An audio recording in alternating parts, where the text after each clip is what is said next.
So how is Canada similar and different from the United States in terms of racial tension and prejudice? So let's change it up a bit in terms of the order. We'll start with you, Tracey, and then after we'll go to Frank and then to Pastor. Sure. So my experience and my opinion is that racism in Canada, it might be a little bit more systemic. I've never really lived in the US for any significant length of time. I think at most it was about 3 or 4 months. But it seems very, and again, everybody's experience is different. So while I might say it's systemic, it's not overt, no one's going to tell you that they're not hiring you because you're Black. There might be someone, I appreciate, that will say, Tracey, you're absolutely incorrect. That's not my experience. It's actually very overt. So my experience is that it is more systemic, which can be more difficult because it's in the structure, it's built into the systems. Like I've indicated in terms of, as a prosecutor, seeing, when you look into the courtrooms and you see so many people that, are racialized, that are the defendants, and you kind of just assume, well, these are the ones who are, committing the offenses. And so it's a systemic issue. Whereas I think in the US, it's a little bit more overt. And I think that even our history is a bit different, which is why it has been dealt with in a different way. But at the end of the day, you have events that have happened in the last couple of months that really, bridge that gap between the difference between the two countries, and we can agree on some things, that racism is alive and well. The US, I haven't lived in the US either, but if I look to policy perhaps and see how the structure of the US is versus Canada, I'd say one of the differences, and if we remember our history back when we did grade 9 or 10 or 11, whatever year it was, we did our social studies, and we understood about the differences in terms of a melting pot society, which is the US. Immigrants arrive and they're expected to adopt and become American. All vestiges of where you're from should be removed, and you must adopt what it means to be American. And I think that's part of the history. Canada, on the other hand, is defined as a more a multicultural society, akin to, as they used to use the example, like a salad. You have a mixed salad versus a soup. So in Canada, you can see the differences and the distinction. And that's why when you look at the government of Canada, and I'm not speaking on behalf of the government of Canada, it's just an experience I'm bringing to the table, you will find bilingualism as one of our founding issues, as well as multiculturalism, which respects the experiences and the cultures that others bring, and you're not forced into a situation where you must be assimilated. In terms of racism and prejudice, it exists and it's here and you feel it. I think to try and say one is worse than the other, I'd be hard pressed, because when I look at the US and I see the successes of some of their celebrities and the heights that they're able to attain in that society, and I look at Canada and I don't see a similar sort of achievement at that meteoric and level. So it is here in terms of racism, but I do believe that the Canadian system and culture and approach promotes you being yourself more acceptance. Yes, there are some racism that exists at this point in time.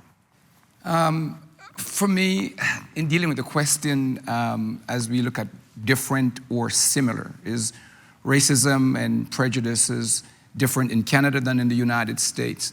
And I want to say I'm not speaking either for my organization. I'm speaking as a Black man. I'm speaking as a pastor of the local assembly that I pastor, and as a citizen of this country. But the first thing I want to say is this: racism is racism, whether in Canada, the United States, overt or covert. It is evil, it is wrong, and it should be rooted out, pulled up, and once and for all be obliterated from accepted norms, or treated as though it's something it's not serious. So, of course, in looking at in my observation, Canada is very much known as a diverse country, a multiracial country. It is even considered I read one article today written in August 2017, and Canada was being praised as even what they call a post-nationalist country. In other words, no nationality seemingly is racialized. But that's just a facade as far as I'm concerned.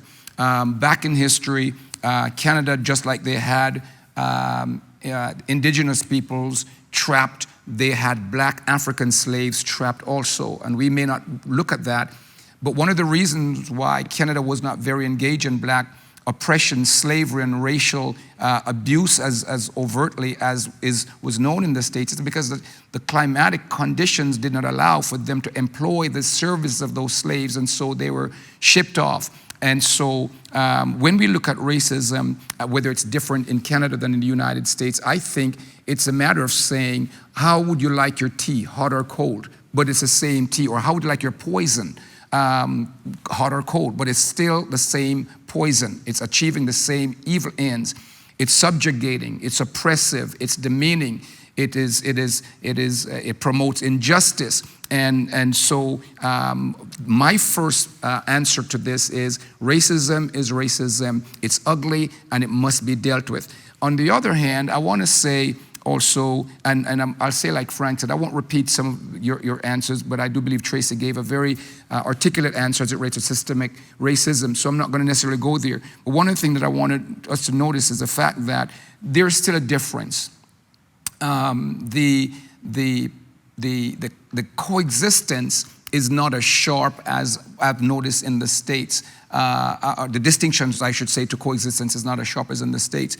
And currently, our leadership is not the same in philosophy, in ideology, in humanity as we were seeing in the States. And I want to quote our Prime Minister because I thought he was extremely courageous and brilliant in this one quote when he stood up and spoke out against the boiling over of racism in the States because of the death of George Floyd at the knees at a white police officer, and after a string of oppressive, racialized injustices, he spoke out and he said very clearly, racism is not only a U.S. problem, but Canadians must recognize that anti-black racism is real. Canadians must recognize that unconscious, underline the word, unconscious but real. Canadians must recognize that systematic discrimination is real and happens here in Canada. But then he made this profound statement but we must stand against it and stand together to eliminate it. And I think that is one of the big difference that we have. We have a courageous, whether I agree with Justin Trudeau's politics or not, in this one statement as a black man, I give him absolute standing ovation because of his courage to speak without being soft on the matter.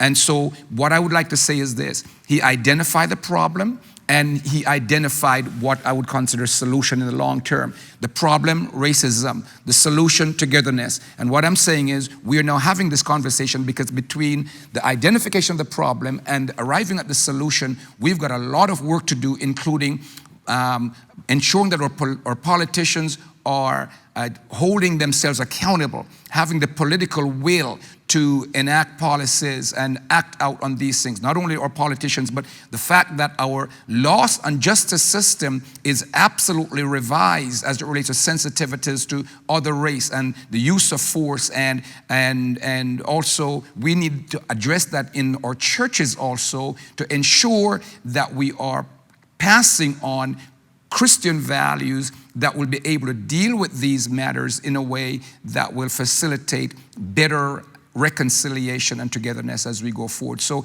in that regard, I think there's some similarities because racism is racism, but there's a stark contrast as it relates to our leadership's courage to ensure that the nation knows where he stands.